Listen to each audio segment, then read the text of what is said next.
Hello everyone, today we're gonna be talking about career prospects for language students.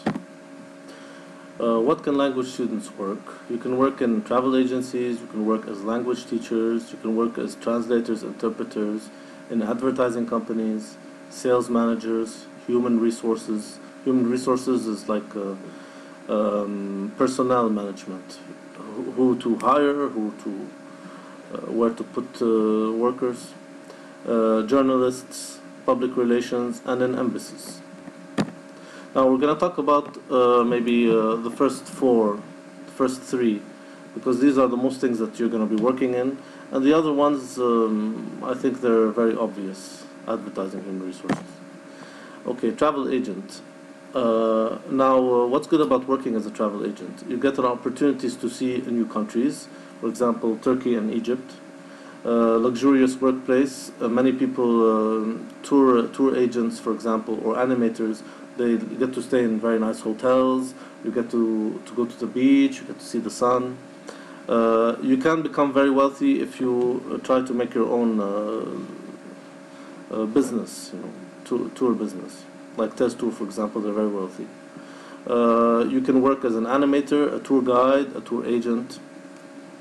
I know some people who worked as travel tour guides, so they gave me an idea about how much money you can make. It's usually seasonal, so you work from May until October, and you can get a net of $10,000. This is usually from commissions of selling excursions. You sell excursions, for example, you go to Turkey and you sell excursions. People want to see Ephesus, the ancient city of Ephesus, or they want to see the Church of St. Nicholas in Turkey, for example. You sell these excursions and you get commissions on it, and you get, of course, a normal salary. Now, what's good about being in the travel agency business is that you can get money in foreign currency. Like my friends, they were getting in dollars. They were getting paid, so you can avoid this whole problem about the currency in our country going down and all this. To be a language teacher, it has a high job satisfaction. It's a very noble profession, so you always feel satisfied you're doing something good. You're teaching students. You get to meet new people. You get to meet new students all the time. Promotion of self-study. The good idea about teaching language is that you're always reteaching yourself the language. So you really become an expert in this language through teaching. And you remain in the education atmosphere, so it's easier to do masters and doctorate because they go well together. You can teach and do masters at the same time. The only problem with this is that there are low wages. This is when working in government. I don't know, maybe if you work in Streamline or something like that, you might get better wages. Disadvantage I forgot to talk to about in being a travel agent is, of course, it's difficult when you have a family. From working outside the country from May until October, it's difficult for you to study in university because you're going to be out of the country for a while. Although May and October, they're usually a bit, maybe in winter you can study, and in summer you can work as an agent. Maybe you can fix it somehow. But my friends, or they're actually my wife's friends, they found it difficult to study while they were agents. Okay, now we're going to talk about being a translator. The good idea about being a translator is that you can work from home and you have very flexible hours. You just have a project and you have to finish it. You don't have any startup costs. You just need a computer. You don't need, for example, it's not important to have a car. It's not important. You can just have a computer, and that's really what you need. They pay by word usually. We researched in America, they pay from $0.05 per word to $0.5 per word. So it depends really upon what you're translating, on your reputation, on the company that's. The good thing about translation is that you can work for international publishers from Minsk. So, for example, someone wants to translate an American book into Russian. You can work with this company in Minsk, and you're going to get paid by the international rates. So it's going to be good. Work varies. You can translate books, you can translate movie scripts, you can translate advertisements, and there's a lot of demand because there's always things coming from outside, from America, that they're translating into Russian, even things from Russia that they translate to the outside. We know one person, one of my wife's friends, she works as a translator in an international logistics company, and she gets 700 euros per month. What does she translate? She translates, for example, because it's a logistics company, they send things to Europe, so she has to at least be able to read, for example, the truck is in Poland, and she wants to read where it is in Poland, for example. She has to be able to read English, for example. I don't know if they write English in Poland or something. But anyway, this sort of work, to work in an international company, you're both a translator and an interpreter. We're going to talk about what an interpreter is later. And you can get paid good sums of money. For example, when I first came to Minsk, I was bored, and I was thinking maybe I'll work somewhere. And I went to one company, and because I speak Arabic, they wanted to send me to Dubai, for example, and help negotiate contracts in Dubai with people who talk Arabic. So I was a translator and an interpreter at the same time, because I had to speak Arabic and help them with the contracts, and at the same time I had to read the contracts and like, for example, the rules in Arabic and things like that. So I had to translate things from Arabic to Russian and Russian to Arabic. So a translator is a very good job, and there are many opportunities. An interpreter is similar to being a translator, but as I said, you speak. You're more of an oral translator. You can work, for example, in the news broadcasting, for example. In Lebanon, for example, if someone's talking in English, for example, an American president is giving speech in English, there are many interpreters who speak in Arabic to let the audience know what he's saying.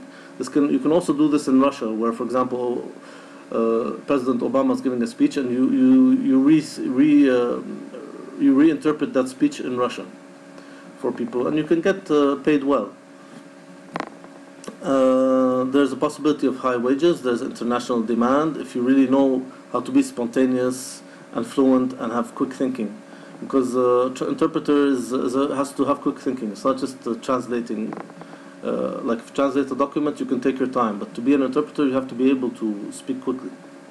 You have to be a people person. You have to have cultural awareness also. For example, if you're interpreting, I don't know, like American talking in Russian, and he uses some slang, how are you going to translate the slang, for example, or some phrases or something? You have to be able to know how to translate these things. Now, a normal interpreter in Minsk can get $20 per hour. For example, in our marriage, we got an interpreter who translated from Russian to English, so my parents will understand what is saying, what is being said by the host of the wedding, and we gave him $20 per hour. Now, this is like maybe the lowest rate, but I'm sure you can get much higher for being a business interpreter or joining some company. Now, how to begin?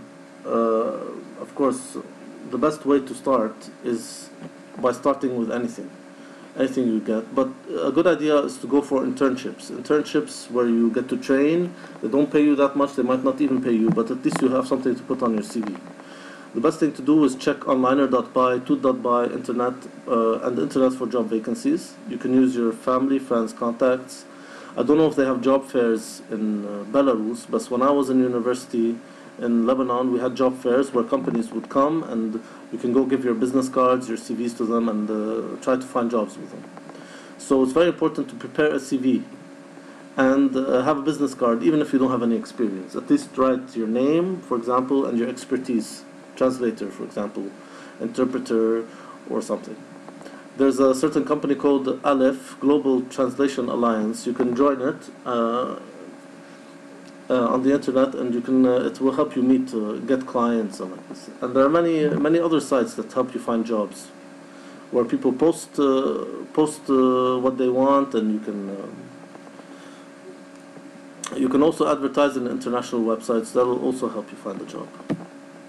Now, important factors for choosing a career. Now, for example, you're thinking, what am I going to work? Am I going to be a translator? Am I going to be an interpreter, travel agent, or something? You have to always think about these factors. Of course, it has to have good salary, but also it has to be interesting. There's always people are always torn between getting paid well and having a nice job, which is fun. So you have to decide between these two. Meaningful work, useful to society. They have to be good working conditions, flexible hours. For example, translator who doesn't work in a company, freelance translator can work whenever he wants. He has very flexible hours. Opportunities to meet new people.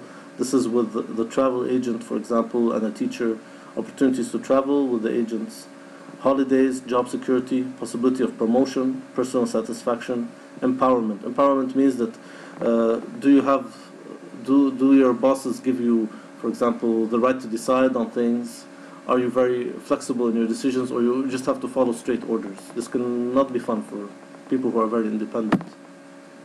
A successful career requires you to have, and I want you to look at these words: sense of responsibility, good qualification, credentials, meaning that you have experience, that you come from a good university, rich imagination, neat and professional appearance. This is very important.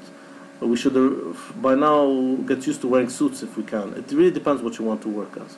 But I think as an interpreter or translator, it's nice to meet people with a suit, a professional looking suit, and know how to have nice clean shoes and things like that. They're very important.